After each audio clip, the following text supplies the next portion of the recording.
ये घोषणा थी भाजपा की संविधान की समीक्षा करने की। लेकिन क्या एक मनमोहन सिंह का उदाहरण बना करके सैकड़ों आप नियुक्ति कर डालोगे? कहाँ से आते हैं ये लोग? अडानी अंबानी जैसे अरबपतियों के पोषित ये लोग हैं। लालू प्रसाद जी के समय में जो आप कहते हो क्या किया गया, उस समय का ही कानून है कि 100 दिन से अधिक किसी पद पर आप किसी तरह से नियुक्ति करोगे तो आपको आरक्षण के कानून को लागू करना पड़ेगा। ये कानून और विधि के द्वारा स्थापित है। यदि संसद में भी बहस नहीं हो रही है तो संविधान के द्वारा सबसे बड़ी सर्वोच्च ताकत संसद को मिली हुई है, उसको भी इग्नोर किया जा रहा है। श्री मोदी और उनके सहयोगी जितने लोग हैं, नीतीश से लेकर के अन्य लोग, बच नहीं सकते। नमस्कार, आप लाइव सिटीज देख रहे हैं। आपके साथ मैं हूं वसीम खान। देखिए, जगदानंद सिंह जो कि राजद के प्रदेश अध्यक्ष हैं, उनका गुस्सा मुख्यमंत्री नीतीश कुमार पर फूटा है। देखिए, जमकर गरजे हैं, खूब चिल्ला रहे।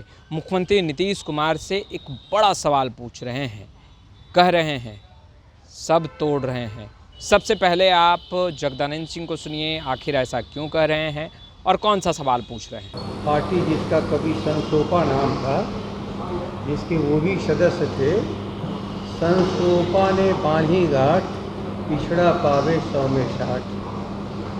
ये हमारी बुनियादी मांग रही है। और संविधान की समीक्षा तो एक तरफ से शुरू हो गई।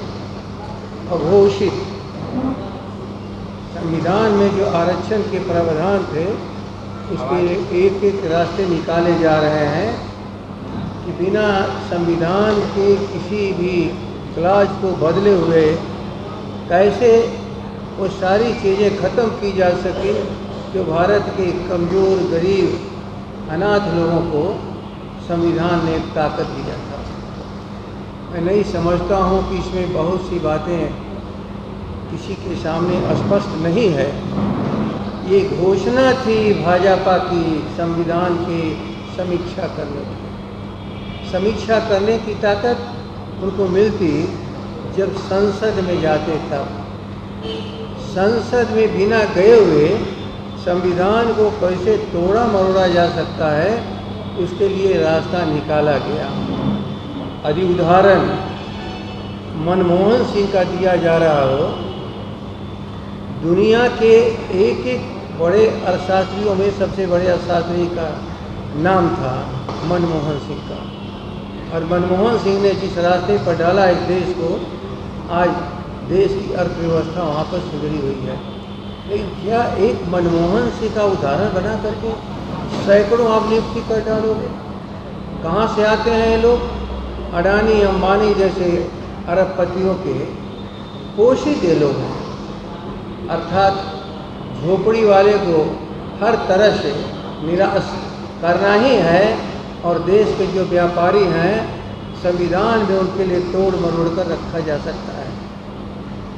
बिहार में क्या कानून है श्री नीतीश कुमार जी?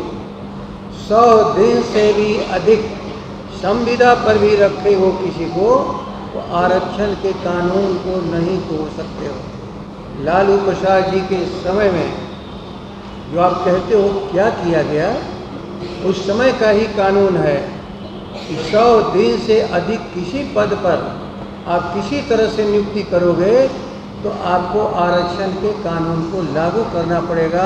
ये कानून और विधि के द्वारा स्थापित हुआ। लेकिन आज जो देश में हो रहा है, एक तरह से अपरोक्ष रूप से संविधान पर हमला है। एक एक चीज़ें वो काम की जा रही हैं, संविधान से अलग कोई विधि नहीं बनाई जा सकती। और विधि बनाने के लिए दो ही तरीके हैं, ऑर्डिनेंस सर्टेन पीरियड के लिए, और बाकी सदन में जा कर के ही बहुमत से आप कोई विधि का निर्माण कर सकते हैं। ये कहाँ से आया? इलेक्टरल एंट्री का मामला, क्या संसद में ये बातें बहस की हुई हैं? यदि संसद में भी बहस नहीं हो रही है तो संविधान के द्वारा सबसे बड़ी सर्वोच्च ताकत संसद को मिली हुई है, उसको भी इग्नोर किया जा रहा है। इसलिए एक उदाहरण के द्वारा उन सारे पापों का छिपाने का श्री मोदी और उनके सहयोगी जितने लोग हैं, नीतीश से लेकर के अन्य लोग, बच नहीं सकते। जनता का आक्रोश का सामना इनको करना ही पड़ेगा। धन्यवाद। तो आपने सुना राजद के बिहार प्रदेश अध्यक्ष जगदानंद सिंह को। जगदानंद सिंह का गुस्सा मुख्यमंत्री नीतीश कुमार पर फूटा है। क्या कुछ कह रहे थे आपने सुना। खैर, इस वीडियो में फिलहाल इतना ही। आपका बहुत बहुत शुक्रिया।